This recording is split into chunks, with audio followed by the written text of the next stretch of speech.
Hello everyone, welcome back to the Statistical Academy. My name is Sanjeev Reddy. In this video, we will learn to process the data in groups so that you can perform an action when each group begins or ends. Answering questions about groups, processing the data in groups, and identifying the first and last observation in each group. Also, we will learn filtering the observations in the execution phase, creating and accumulating variable within groups, and using multiple bivariables. So are you ready to dive in and learn something new? Before we move further, don't forget to hit the subscribe button and leave a comment with your thoughts on the topic. Let us learn together. Often the questions you want to answer about data are related to examining groups of values. Remember that the data step process observations one at a time in the sequence that they occur in the input data set. If the input data is sorted in groups, the data step can process the data within groups. This enables us to address questions such as: what is the maximum number of total doses at each site? Which treatment occurred first at each site? Is each treatment used only once at each site? Each of these questions requires us to look at data values by groups, site, or treatments.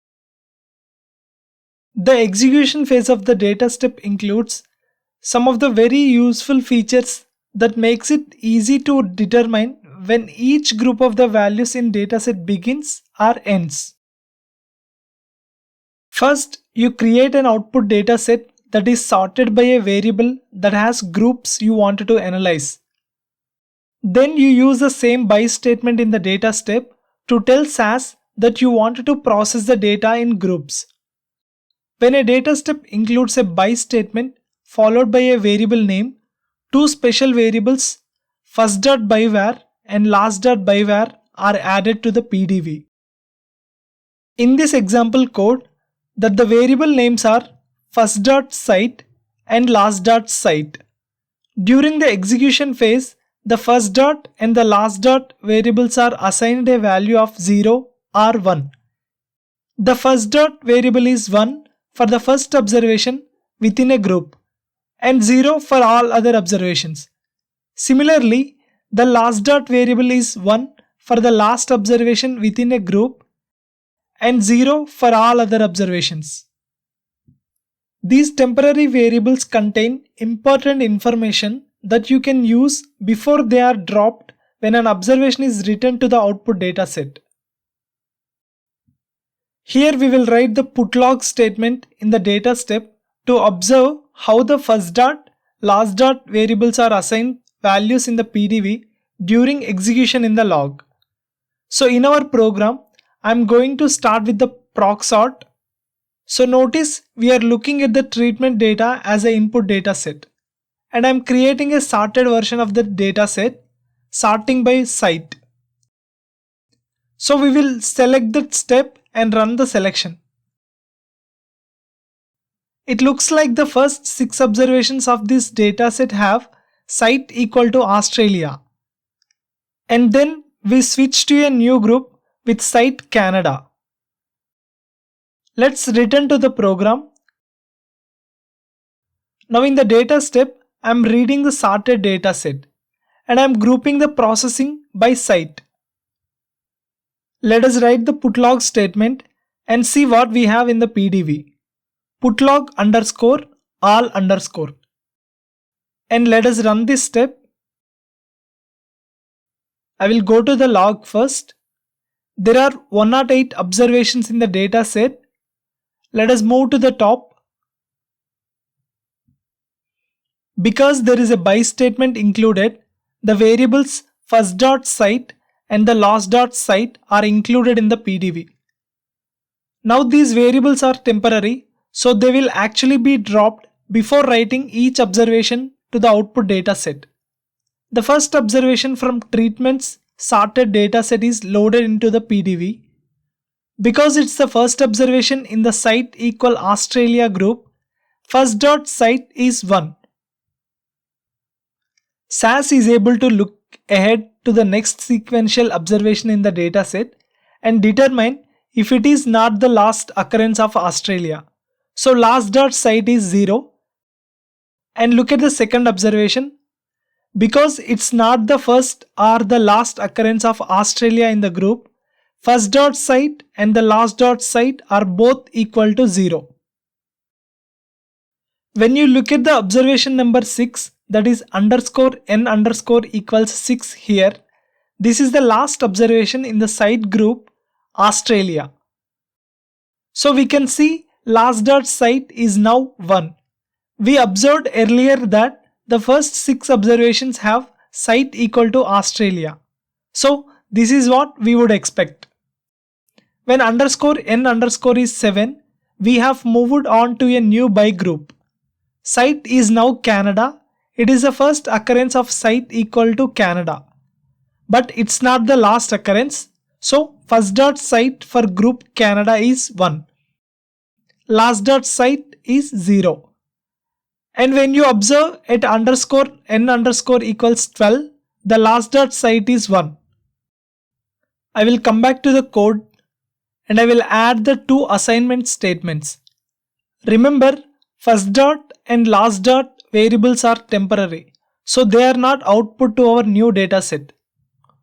So these two assignment statements are simply assigning the values to permanent variables, so we can view the values for each observation. I will run the data step and we can see the values all the way through the dataset.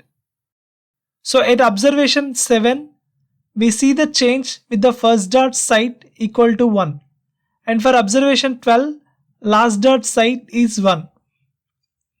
Each of these values indicating when a group begins or ends. Let's go back to the sequence of the compilation and execution phases. The where statement is a compile time statement that establishes rules about which observations are read into the PDV. Therefore, the where expression must be based on variables that exist in the input data set referenced in the set statement. The first dot, last dot variables are not in the input data set. They are assigned after an observation is read into the PDV. Therefore, you can't use the where statement to subset observations based on the values of the first dot, last dot variables. Instead, you can subset the data during the execution phase based on values that may be assigned or changed after an observation is read into the PDV. To do this, you can use the subsetting if statement. The syntax is simply the keyword if followed by an expression. The subsetting if statement is an executable statement. So it processes during the execution phase in the order it occurs in the data step code. The if expression can be based on any values in the PDV. If the expression is true, the data step continues to execute the remaining statements in that iteration, including any explicit output statements or the implicit output that occurs at the end of the data step. If the expression is not true, the data step immediately stops processing statements for that particular iteration, likely skipping the output trigger, and the observation is not returned to the output dataset. This program uses the subsetting if statement. If the expression is true, meaning this is the last observation for a particular site value, then SAS processes the treatment duration assignment statement. Then SAS comes to the end of the data step, which includes the implicit output and implicit return, and the contents of the PDV are returned to the output dataset. If the condition is false, meaning this is not the last observation for a particular site value, SAS skips the remaining statements, including the implicit output, and moves on to the next iteration of the data step. So, subsetting if statements not only filters the observations that are returned to the output dataset, but it also prevents unnecessary statements from executing. Let us run this program. First, let us check the log. There were 108 observations read from the input dataset, and the output dataset has 18 observations. Let us have a look at the output dataset. As you can see, there is only one record per site, which was the last record of each site. This is how we can filter the last observation in each group. Let us go back to the code tab. One more thing is, it will work even if you just write if last.var. Check here, I'm gonna uncomment this statement and comment the below statement. Let us run this program. We will see the log first and see we have the same 18 observations in the output dataset. We can certainly confirm the output dataset. We only have one last record of each site. So you have seen how can you use first or last variables to keep only the first or last observation within groups. This is only one of the many practical benefits of this syntax. You can also use first last variables to prompt for some action to occur at the beginning or end of each group. Let's take a look at the treatment data again. What if you wanted to create a variable with the running total of all doses at each site? In other words, we wanted to create an accumulating variable named total_all_doses. Reset it each time a new site begins. As you can see here, the first observation of each site should have the first value of the total doses, and the next value is the 43 plus 297, which is 340, and then 340 plus 351, which is 691, and so on. When the next group starts, the first value is the same as the total doses. Let's see how to do this in a demo. Here we will use the first variable to reset an accumulating variable for total all doses at the beginning of each site. We are reading the sorted treatments dataset, and we are creating a dataset that will include an additional variable called total of all doses. It is simply an accumulating variable which will add the total doses for each observation. So I will run the program. Our total of all doses variable looks great. You can see it's a running total of doses for the entire dataset. There is no breakage between each site. It is running total. What if we wanted to see total of all doses at each site? Well, that's going to involve resetting the accumulating variable every time we reach the end of a site and start a new site. So we can do this by processing the data in groups and taking advantage of first last variables. I'll come back to my program and add a by statement. By site. Now remember, the data is already sorted by site. A critical part to make this work is that we reset total of all doses to 0 each time the SAS reaches the first observation within a new site group. So after the by statement, I will add an if statement. If first.site equal 1, then total of all doses equals 0. Let us run this step and see how it looks. So our accumulating variable total of all doses looks great. And when we get to the end of Australia, notice we have started again at the beginning of Canada with total of all doses equal to 920. This is a good example of something that we can accomplish using first last variables. These variables offer many other benefits and solutions to other common problems in our data.